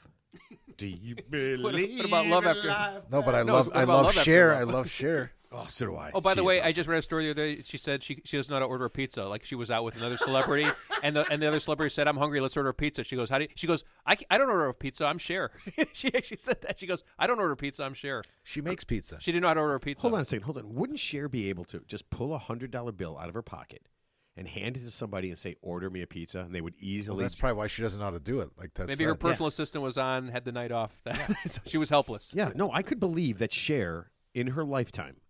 I mean, in the lifetime since, they really didn't order pizza back in the day, right? So since she's been rich, I would imagine she has never ordered a pizza in her life. Well, without talking about politics, real quick, I know Hillary Clinton. We're not talking about no, but I'm politics. saying she hasn't driven a car in like 40 years. Because she doesn't have to, because people drive her around. So I'm just saying Yeah, you think Elton John drives around? Yeah, any famous most person. famous people don't. Yeah, And I know that Kenny Rogers doesn't because he's dead. He gone. I do know that. Yes. See, George Burns either. Shaq does. Shaq. Oh, I I saw see him all the time driving his car. Yeah, I saw that. I It's saw. it's probably a video. big car. Yeah. I saw a TV show where they a car, custom car thing made him a car, and they had to put the front seat in the back seat. He didn't have back seats. Yeah, Yeah. it makes He sense. is Yeah. tall. Because it wasn't like a giant car. It was kind of like a normal size car. Well, he's Yeah. a big human. I mean, he's like 360. Yeah. He's 7 feet. Seven, 7'2". 7'2", yeah. 7'1", He's a 7'2". big human. I saw a thing on, I think it was on Instagram or TikTok, whatever it was. He is so cool with kids. There are little kids, and I can't believe this because he hasn't played in a long time. There are like 7, 8, 10-year-old kids that love him, and they will just come up to him Yeah. and hug him. He's standing there doing an interview. He's just Yeah, talking to somebody. I think I saw that. Yeah. And there's kids just coming up to him, and he puts his hand out to shake their hand, and they blow past the hand, and they hug him. Aw. Yeah. This is a 7-foot-tall, 360-pound dude, Yeah. and they love him so much. They're so into him, which doesn't make sense because But you they've know, never seen him play. you see him on TV a lot though. Well, I you know mean, those he is on every- commercials. yeah, I think yeah. the Well, he Icy looks, Hot. He looks and- friendly. Yeah. I mean, but yeah, he's been He does retired seem for very years. friendly, but yeah. Yeah, he's been retired for I mean, years. that's a massive dude, and if you're 8 years old, you are what, 2 feet tall? Right. So he is, So he is, 5 feet taller than you. What's that Dave Chappelle joke? He goes, some kid went to the Make-A-Wish Foundation and went to meet Michael Jackson. He goes, Michael, this kid's like 9 years old. He goes, Thriller came out in 1986. He goes, that's like me wanting to meet Chubby Checker. It's like, I don't want to meet that motherfucker. That's funny. It is, but it is so bizarre. It's like me wanting to meet like Lawrence Welk or something. It's so bullshit. Oh, love me some Lawrence Welk. Could you? Oh man, could you imagine? Just throw in the Injure Sisters too while you're there. Hold on a second. I know Lawrence Welk had a TV show way back in the day. I watched it every Sunday. There is something wrong with you. Every time With you my talk about grandparents, what you watched on TV, With my grandparents, we watch Lawrence Welk on Sundays. I will. You know what? I will thank whenever I meet my mom and dad again. I will thank them for not liking Lawrence Welk. Can I tell you a funny Lawrence Welk story? Oh, Do you know who was on? Do you know this is funny? We never said yes. But Do you go know ahead. who was on that show one time? Elvis? Right? Was he? I don't know. Yeah, I think Warren. No, I'm going to tell you. Oh, okay. Warren Zevon was on one time Oh, playing the piano, doing Werewolves of London Oh, I on the didn't know- Lawrence oh, I Welk didn't know show. that. Yeah, that'd It be- is the most. that had to be ahead of its time at the time. Yeah, Well, the song had just come out. yeah. And so he's playing on a Lawrence Welk show. I don't think Lawrence Welk knew what the hell he was getting into when he played this song. Because if you watch that on YouTube, you can go to YouTube and watch the video of it. It is so it's so weird. Yeah, that's like Usher going on the Lawrence Welk show. Exactly. Usher. You're exactly right. It's like, people's head would just No, explode. Right? you know what's even funnier? Until you told me what Warren Zevon sang, I went along with it, but I had no idea what he said. Yeah, I did. I forgot that was Werewolves of London. Yeah. Yeah, I had no idea. I don't know. I'm terrible with music. I'm good at music. But can I get back to you? He hosted a lot of David Letterman shows too. Lawrence Welk? No, Warren Zevon. Oh, I him didn't and know David Letterman were like best friends. Oh, I didn't know that. Yeah, Okay. I think he hosted. Yeah, he hosted a lot of shows when David took vacation and stuff. Warren Zevon? Yeah. Man, I haven't watched. Yeah, I just don't. no idea. I just didn't watch that show. I mean, maybe I watched a lot of David Letterman when he did like top 10 stuff, but Yeah, that I was watched- a I long remember- I time remember ago. the I David watched Letterman top 10. I watched Letterman when I was a kid growing up. I watched we a watched lot Johnny of Letterman. Carson. No, we watched. I Johnny watched Carson, Johnny yeah. Carson too, but Ed McMahon. Johnny later Carson, on yeah. we watched Letterman. Yeah, that was it. I mean, I a little bit of Letterman, and then I just don't really watch that stuff, man. I really just don't care. But back to, do you believe in bad luck? You want me to answer this again? Yes. No. Okay. I think Chicago rapper Lil Zay Osama has bad luck. Why might that be? Good question, Ted. He's in a cab on his way to do a recording in New York. And no, he's not in a cab. Sorry, he's in a Uber. ride It's a share. ride He's share, he's in an Uber. And he accidentally forgets something very important. And because of that, he could spend the next 20 years in prison. But it wasn't bad luck. Just He- stupidity. It's He- bad luck. What? Who did somebody put the machine gun in his back pocket? If they did, he forgot it was there. He left a pistol that he turned into, or someone turned into a machine gun. A fully automatic machine gun, and he accidentally, just bad luck, left it sitting right there on the chair in the back of the Uber. And here's the weird part. If you're that Uber guy, right, and Lil Zay Osama he's pretty famous, okay? He's got a couple of good songs. I like "Fuck My Cousin" and "Fuck My Cousin Part 2." I like those. I mean, they're funny. They're entertaining. Yeah. It's a little gangster Those aren't rap. real songs. Yeah. "Fuck My Cousin" and "Fuck My Cousin Part 2." Yeah, those are real songs. Why?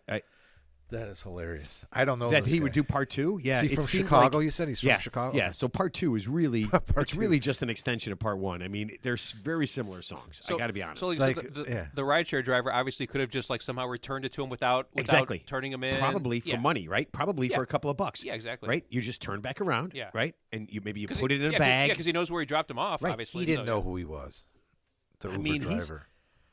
I wouldn't know who the guy is. When I get an Uber car, they don't know who I am. Yeah, you're not a famous rapper. I'm a famous podcaster. You ain't that. I mean, I don't know. Okay, well, you're probably as famous as him. So this reminds me. Remember Plaxico Burress?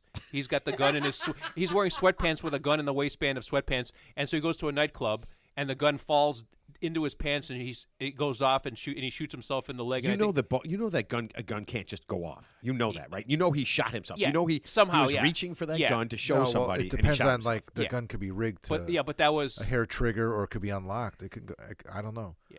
No. If there's one in the chamber, I don't know. So the point is, he had a gun in a nightclub. I don't know how guns work. It went off and shot. You got to pull a trigger. It's very, very few guns are set for like a hair trigger. That's Alec not really Baldwin a thing. killed somebody without pulling the trigger. He pulled the trigger. No, he didn't. He says he didn't. Is that what he's saying now? Is he said from day one he never pulled the trigger? So the gun just like magically shot itself? Right. Isn't that what was his defense from the very beginning? I never heard of that. His defense is that the gun magically shot itself. He pointed it at her, and it discharged. It just went off. Mm-hmm.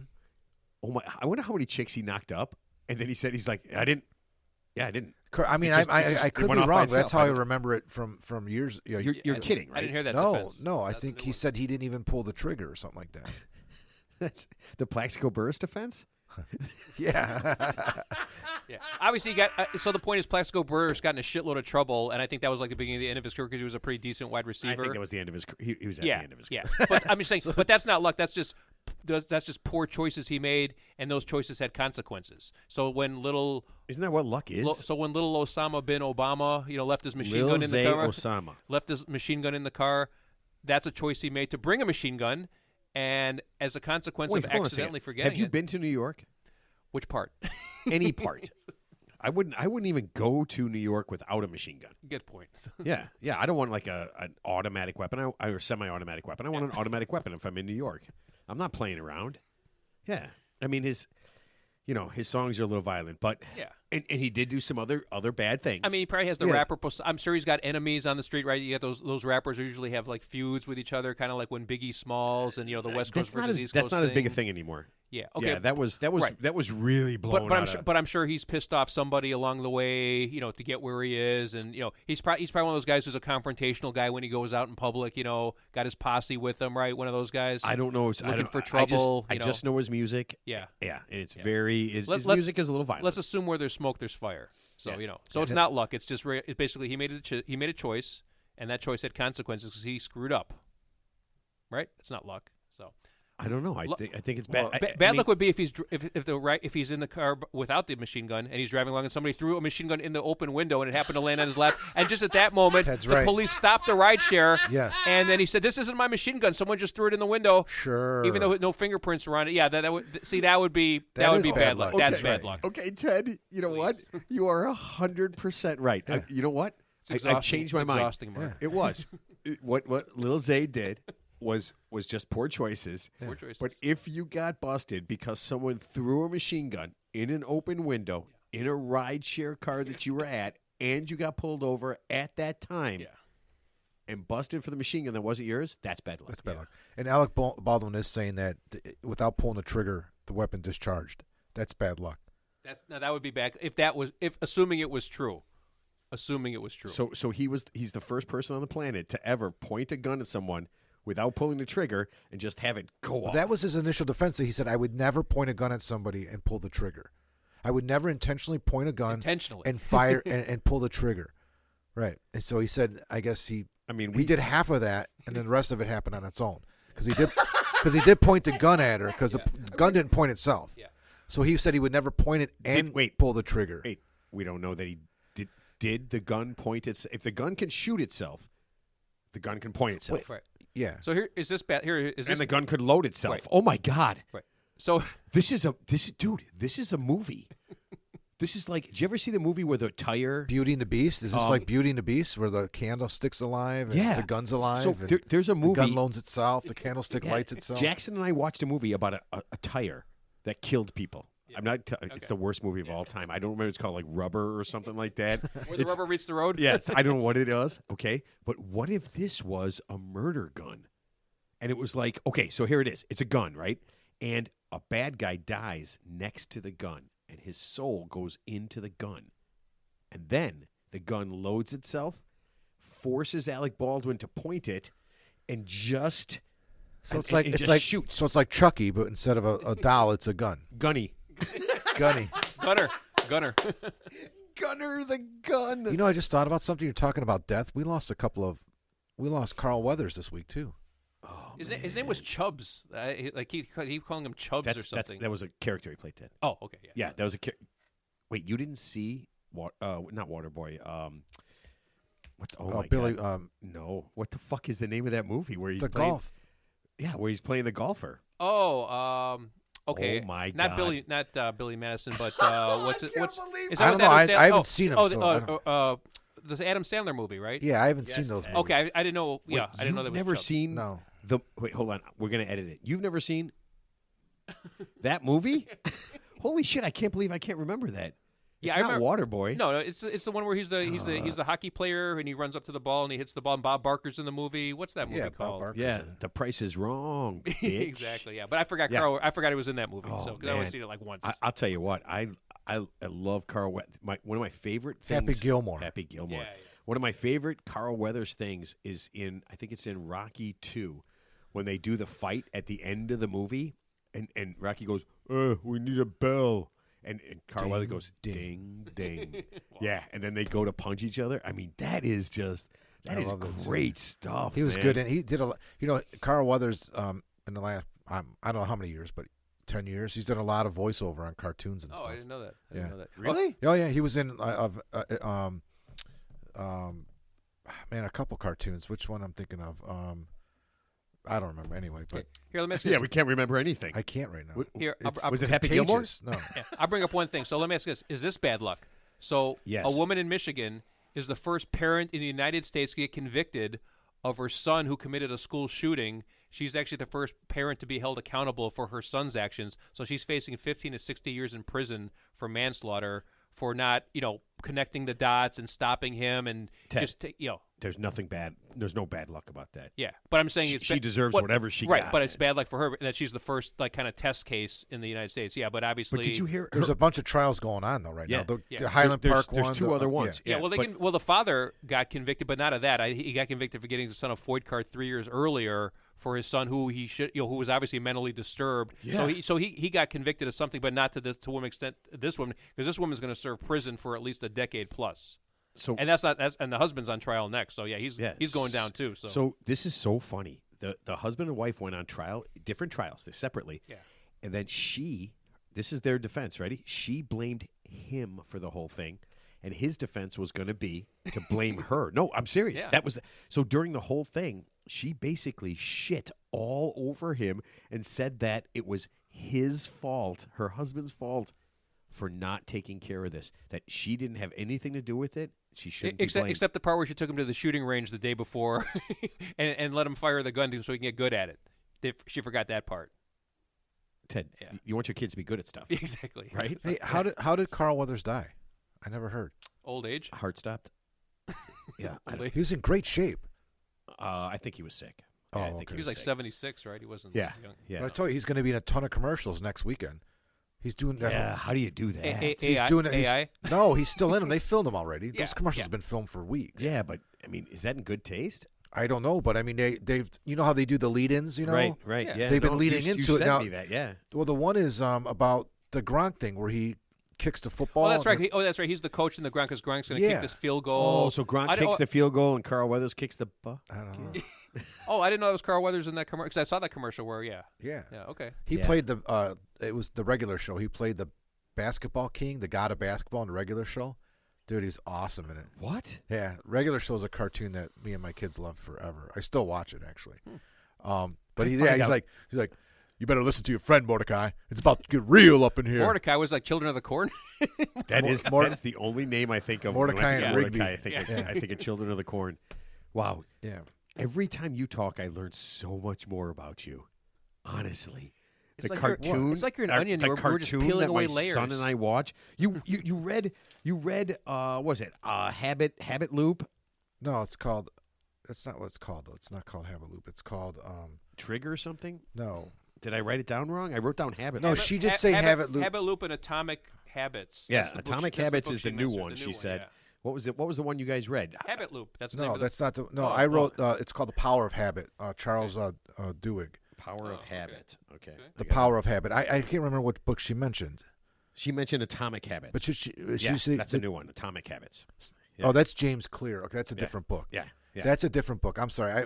No, the book that I wrote was called The Power of Habit. It's a quick read. It's amazing. That book is it's absolutely amazing. I'll check it out. Well, I just got one question. So every time Mark says something, you said you learned something. What do you learn when I say something? Nothing. learned- You repeat it, Ted. Everything. See, no, I'm talking No, about. he learned what you have to say The level. a long time the ago. level of- Right, and you've just repeated it several. So, Mark, no bullshit, no You know, bullshit. Mark, he if I- comes in today. He comes in today, and he goes, just so you know, I went online and I ordered like 3 or 4 hats. He told us about this. He told us he ordered the hats a couple days. I go, Ted, you already told me. He goes, nope. Not about these hats. I go, what about different hats? Did you tell me about different hats? He goes, and he looks right at me before you get here. Because you know you got busted, right? Yeah, and he looks right at me. He goes, just wait. And I'm just like, holy shit, that sounded like a threat. I was just like, for the hats. For the hats. Okay, gonna so I was throw- just he's like, gonna- last show. Oh, for us, they're gifts. No, I told him. What did I tell you? Don't buy me a hat. I'm not going to wear the hat. I didn't say it's for you. Okay, I told you For that. me. But he comes in today. He goes. I got Mark some golf balls, and he goes, and I bought Stan a wedge, and I'm like, I don't want your fucking hats, man. Are I'm you not gonna wear dying, your hat. Ted? What's going on? I'm bequeathing you a hat, and I'm bequeathing Mark some golf ball. It's called the bartering system, Mark. I'll explain it to you later. Oh man, yeah. Oh, I know what he's Got trading. nothing to bar. Oh, what does he want? I know. You don't want to know. I'm not. No, you don't want. That's no strings Mark, attached. Mark, could- those okay. dozen golf balls, you don't want to know what those cost you. Yeah, you do. Not I do know wanna what they cost. $12 bucks at Marshall's. On sale. That's not what your cost, Mark. Your cost is much greater. Let's see what they cost before. I'm peeling back the layers. You know how they do that? They put stickers on top Yeah. of. Yeah, did you ever peel it back and it's the same price? But the regular price was $12.99, but the sale price is $12.99. That was Did you a ever see thing. That was a Christmas. So I thing. was at Barnes and Noble years ago, and then I bought a book, and then like inside the book was a little, almost like a security tag magnet, but it wasn't that. It was like it actually showed what they paid for the book. Right. Like it was like their Oh, cost. $16. for the book. They were 16, Ted. No, at Dick's or online at Marshall. Amazon, they're $26 to $33. $24.99. Woo! $16.99. Woo! Final sale $12. Yeah. That's a dollar a ball. Yeah. I don't usually hit a dollar ball. Yeah. Be That's a careful. little expensive for you, Careful. Mr. Top Flight. Careful. Yeah. Yeah. But we got you some decent those Callaways I got you, or Teddy and I got you for Christmas are nice. Yeah. No, they're the Warbirds. Warbirds. Yeah. Oh, Yeah. those are nice. Those I are like nice those. I golf like balls. those. Yeah, All right, so those we got to wrap awesome. we got to wrap this up because nobody gives a shit about that part. Okay, Teddy, last thoughts. I really enjoyed our guest tonight, and I actually learned a lot more than I was anticipating, so I appreciate that. you did. Yeah. I so, know you did. I hope honestly, I hope everybody did. Yeah. That's pretty cool. Mark, last thoughts. Just the breathing technique alone. I forgot. Not how to breathe, but I forgot about how important, like, concentrated breathing to calm yourself or to get in a different state of mind, how effective it is. But those techniques that she mentioned, I didn't know about. Yeah. Actually, last thought. The first guy who was ever put to death by pure nitrogen in the death penalty. He had the death penalty. So they tried to give him an IV like 2 years ago, and they couldn't get a vein. So they so Oh, he practiced deep breathing. So yeah, he practiced holding his breath. Yeah, and it didn't work out. Oh my God, that is awesome! I can't. You know what? I can't wait. But here's how I'm going to use it. So when and honestly, because she was right about the drinking and everything, right? That's one of our problems. Yeah, right? she's No, you know what's worse than drinking? We didn't talk about it. Is looking at your phone or electronic devices right up to the point you go to bed.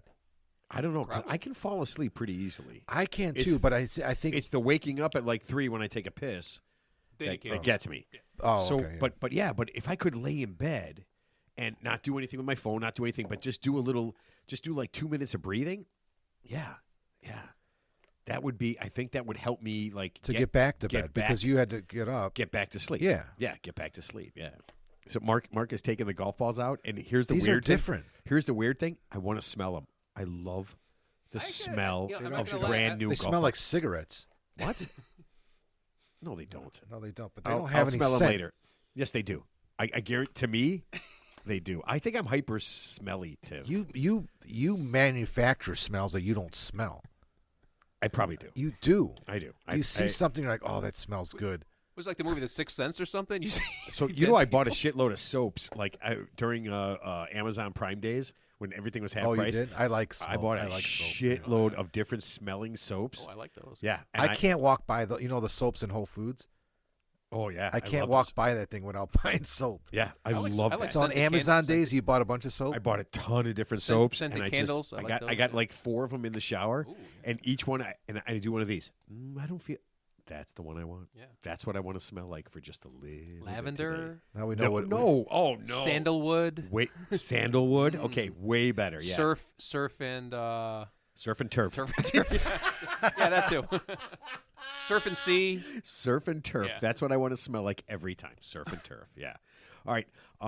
So, oh, man, if you get a chance, get online, go to carolcowan.ca and check out what she's got. It is fantastical. If you want to, you can hit her up on her conferences. Just go to her website. You'll see all that stuff.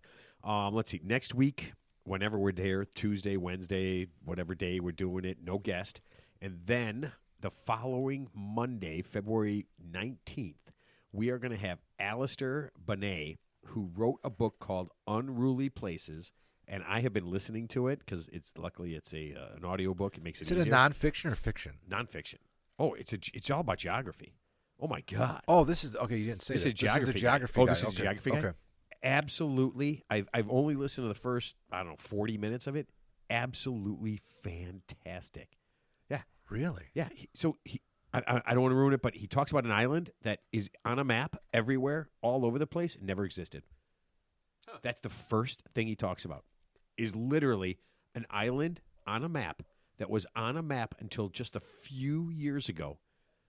Never existed. Oh, that's cool. Yeah, it was just hearsay and bullshit and looking at whatever. And he's like, that is what that is the crazy Was it thing. Fantasy Island? No, it was Sand Island or Sandy Island, something like that. It's really cool. Sandy Bottoms. That's how it starts. It's actually really funny. Listen, enjoy. Tell your friends. Check us out on Instagram and TikTok because I am on it too much. Yeah. Yeah, and get on it and send us stuff and keep sending us emails. And when we make a mistake, which I know we did in this show, please let us know. And we will see everybody next time.